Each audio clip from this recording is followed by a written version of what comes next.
I'm currently renting a 2-bedroom, 2-bathroom penthouse with 180-degree ocean views in paradise. And I'm gonna tell you how I got my last 2 apartments for free and how I plan on getting this apartment for free. And I'm gonna share with you 3 different techniques that I've used to be able to live in my dream locations and basically get my rent paid for. And there's a lot of different ways to do this, a lot of different ways for one, to lower your rent. And I'm not talking about just writing off your rent for business expenses, because technically what you can do is you can write off around 50% of your rent as a business expense. So if you're not yet doing that, you should 100% start doing that, assuming that you legitimately have an office in your house. And right now, with so many people working at home, you do probably have an office inside of your house. You can make part of your living room your office. You can section off a little part. There's a lot of different ways to do this. I'm not a lawyer. And if you don't yet have a side business, that's another thing you can do, is start a side business to start getting those tax write-ups. But that's not what I'm gonna be talking about in this video, because yes, you can write off 50% of the rent of your apartment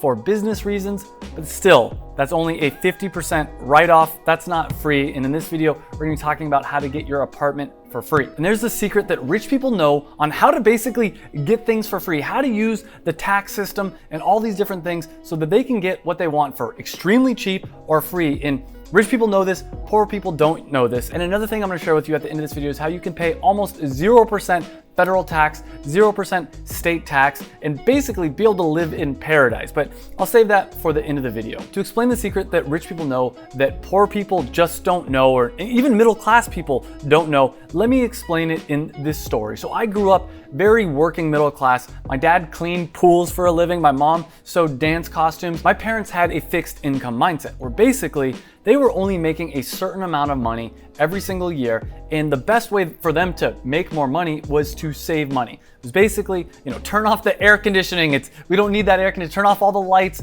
all the different things. Their goal was to live below their means. And I'm very grateful that they did this, because it allowed us to be able to live a very comfortable lifestyle. We weren't getting a lot of debt. We weren't doing anything. We weren't living above our means in any way.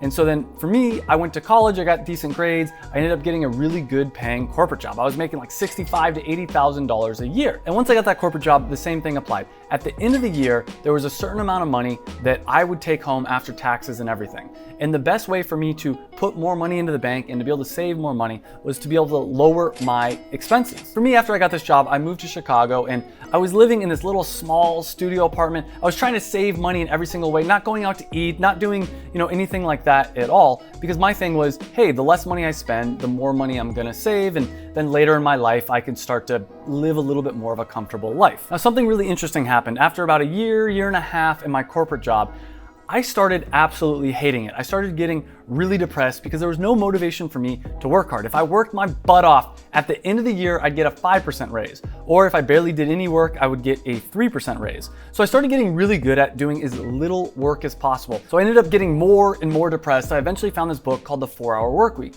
And in it, it talked about how if you can create a business and then systematize it and automate it so that you don't have to constantly be working on it, you could basically only work 4 hours a week and spend the rest of the time doing whatever you wanted to do. And I came to this realization that if I could make $300 a day passive income, basically $100,000 a year passive income, and I had my time freed up and I could spend my time doing whatever I wanted to do, go surfing, yoga, playing sports, whatever I wanted to do, that would be an absolutely amazing life. So after reading that book, I decided to quit my job cold turkey. And don't worry, I'm gonna explain how this ties in to getting an apartment for free. And this is gonna get into one of the underlying principles that I'll be talking about later, is basically when you're working in a corporate job, when you're working in some kind of structure like that, the more money that you save, the more money that you make. And there's not really a lot of incentive to try to make money by working harder, because your salary isn't really gonna increase that much. However, if you have your own side hustle, if you're a full-time entrepreneur, you could literally double your income every single month. And I've done that. Since I quit my corporate job, the truth is, the first year after going from making $80,000 a year, the next year I was making like I made $5,000 my first year as an entrepreneur.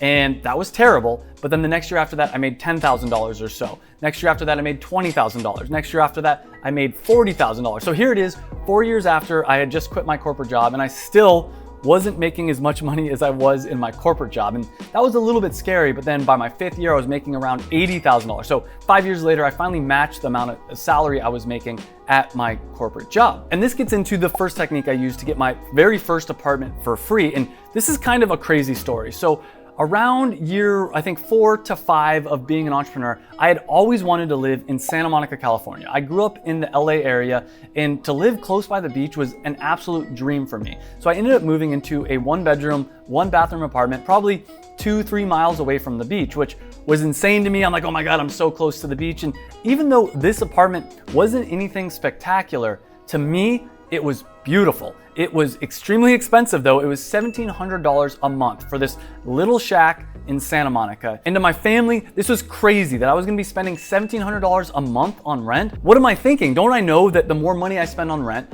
the less money that I can put into my bank? But this is one of the things I realized when you're an entrepreneur, paying money for rent, you're not flushing it down the toilet. You're not just wasting it. A lot of people think that when you spend money on rent, it's going away, it's waste. What you're doing, in my opinion, is you're actually investing in yourself. So for me, by living in my dream location, one thing that it did is it allowed me to go to the beach more often, which is something that I love to do, which meant that I was happier, meant my dopamine levels were up, meant my energy level was up, meant that I was more productive and I'd get more things done for my business. The second thing, and maybe even more importantly that it does, is it allowed me to network with high-level people that were extremely successful, other e-commerce entrepreneurs. When I was living in the suburbs back with my parents, and which I didn't mention that, around year 2, 3, leading up to year 4 or so, I was actually living at home with my parents. And it wasn't because I was broke and I needed to live at home with my parents. It's because I had started a dance clothing company with my mom, and we had a warehouse in my hometown of Valencia. Just to be completely honest here, I wasn't constantly living with my parents. I would go travel for a few months. I lived in South America for around a year, Colombia, Brazil, Buenos Aires. So it made sense for me to live with my parents. But let me tell you, it was draining. Every day I felt like a failure because here I am, I went from making $80,000 a year to living with my parents. So when I finally moved to Santa Monica, despite everybody that I know being like, you're crazy to be spending $1,700 a month on rent, when at the time, I think I was making somewhere between that $40,000 to $80,000. Now I wasn't crazy. I had enough money in the bank that even if my income did not increase, I would at least be able to pay off rent, but then at the end of that year, I would have to move out. But I moved into this dream apartment on a hope, on a dream, knowing deep in my heart that by moving to this location, I'd be able to increase my business success. And it worked. I started having more success in business, but something even more magical that happened is about 1.5 years into living in this apartment, I wanted to live in even closer to the beach, in even a nicer apartment. But at the same time, all that fear started creeping up again is, hey, I don't want to spend money to move to this nicer apartment. And this is where the magic happened. Santa Monica has rent control, which basically means that they can't raise the rent too much on you and that they can't really kick you out unless they have a really good reason to. But what happened is the building that I was staying in was sold to a new owner, and the new owner wanted to move into my unit. And so they ended up having to pay me $20,000 to move out. And basically that $20,000 paid for the first 1.5 years of me staying in this apartment. So I got to stay in that apartment in Santa Monica for free. Even though I was so scared to move out there, even though everyone said, oh, that's way too expensive, you shouldn't do it, it's such a bad idea, I was able in the end to live there for free because of some freak thing that I didn't even realize about. But it's like the universe opened up and said, hey man, here, we're gonna give you the $20,000. And I took that as a sign, basically, to go move into my next apartment. And my next apartment was another 1-bedroom, 1-bathroom, really close to the beach in a really nice part of Santa Monica. And when I was looking at this apartment before I had signed the lease, I'm like, wow, this apartment is my dream apartment. It's too amazing. It even had a fireplace, which for me, I thought, oh my God, that's too much of a luxury thing. But I sat with myself and I thought about it. This is an investment in me. It's an investment in my own success. And one other thing that I should mention before I go any further is that apartment, that previous apartment, the $1,700 one in Santa Monica, that's where I started my Amazon FBA company, Performance Nut Butter, which ended up making me over $100,000 profit per year. And one of the big reasons that I started that company is because I started meeting people in the food space, meeting other Amazon entrepreneurs, and they encouraged me when I told them about the idea for Performance Nut Butter. They're like, that's an amazing idea. I started finding mentors and people that could teach me things. Now, let me tell you something. When I was living in Valencia, the suburb that I grew up in, there wasn't really that many successful people that I could talk to, at least in the e-commerce, Amazon space. So there wasn't that many people encouraging me when I had questions, when I had fear. There wasn't anybody around to kind of help guide me. But when I moved to this Santa Monica location, I started being surrounded by all these people that had similar ambitions, similar goals as me. Now, if it seems like just blind luck that I was able to get my first apartment for free, it wasn't. There's actually a deeper underlying principle that I used to get that first apartment for free. And this principle is the most important thing I've learned in my life. It's helped me make more money. It's helped me get a lot of different things for free. And it's just helped me have a lot of success and happiness in life. I'm gonna share what that principle is at the end of this video. But the second technique is much more powerful, and I've kind of been alluding to it this whole time. So after I moved into my new apartment, which was $2,500 a month, which I understand for most of the country, that's absolutely crazy. But in Santa Monica, for a 1-bedroom, 1-bathroom apartment, that's pretty normal. What happened again is I started spending more time at the beach, spending more time around people that I enjoyed. It was also really enjoyable because if I was hungry, all I'd have to do is get up, walk out of my apartment, and there was restaurants all over the place. Compare that when I was living in the suburbs. If I was hungry, it's like, oh my God, it's a big deal. You gotta get in the car, you gotta go drive somewhere, and you gotta go pick up food. It just took a lot more energy. Same thing if I decided, hey, I wanted to go play sports. There was a basketball court right next to my house. If I wanted to go get some exercise, the gym was really close walking distance. So I want to reiterate that an apartment is an investment in yourself as an entrepreneur. And what happened to me? Well, once I moved in that new apartment, that year I ended up making around $160,000 or so. And the year after that, $300,000. And I firmly believe as I was leveling up my apartments, I was leveling up my lifestyle, I started having more energy, more happiness, which happiness is basically dopamine, serotonin. So I was able to get more things done because I had all this extra energy. And on top of that, I was surrounding myself with such amazing people. And that's the second technique that a lot more people can use, is you can look at the money, the $2,500 a month I spent on this apartment as basically being flushed away. But I see it as I got that apartment for free. Because basically, I ended up, because of that apartment, making way more money. I basically made an extra $80,000 from the previous year and another few $100,000 the next year.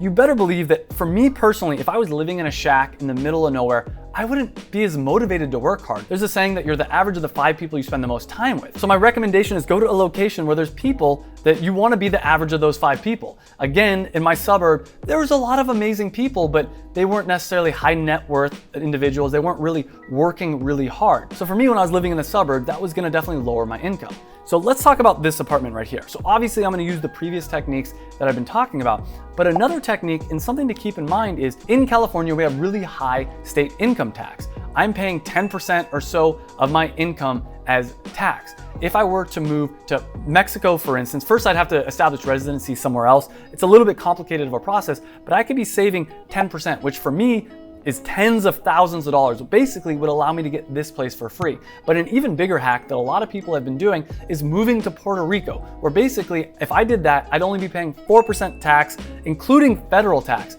which would allow me to get a second apartment I could get an apartment in LA and an apartment in Puerto Rico. And basically both of those would be paid for because of the tax savings. Now I would have to spend over 6 months of my time in Puerto Rico to qualify for that. But honestly, that's something I'm thinking about. Now, and I'm making this entire video to share with you this secret because again, rich people, I think they understand this. They understand that if you invest in yourself, you're gonna be able to make a lot of money. The poor mindset and even the middle class mindset is to save, is to delay gratification and wait till the end of your life. Right now, I have this beautiful view out here. When I feel a little bit down or my head's a little anxious or cloudy, I go out there and I sip some tea and I look at this beautiful view and I feel better, I feel calm, I feel a lot happier, and it allows me to, when I want to be productive, to be more productive. So invest in yourself, invest in your own happiness. I'm not saying to go out and live above your means. Make sure that whenever you're moving to a new apartment, that worst case scenario, you'd still be able to pay rent. But I want to tell you and give you permission to live in your dream apartment, live in the best possible place that you personally can afford, especially if you're an entrepreneur, because you have the potential to double, triple, quadruple your income every single year. That doesn't work for people that are stuck in the corporate world, but if you're an entrepreneur or even if you have a side hustle, a great apartment or a great place to live is an investment in yourself. Now to explain the principle that I use to get that first apartment for free, and really all the different apartments basically for free, it's this technique or principle that Joseph Campbell popularized. Now, Joseph Campbell studied the myths,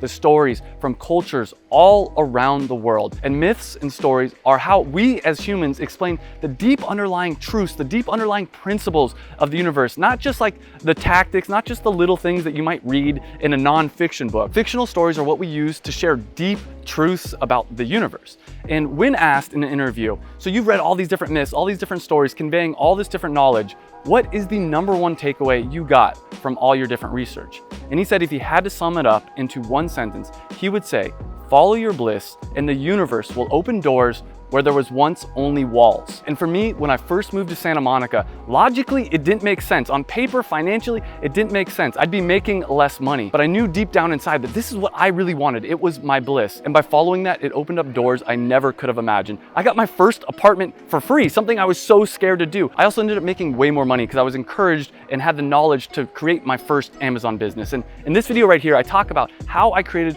my first $1 million business. And if you want to find out how I did it, click right here. I go in depth, and most importantly, remember to follow your bliss, and I hope to see you in the next video.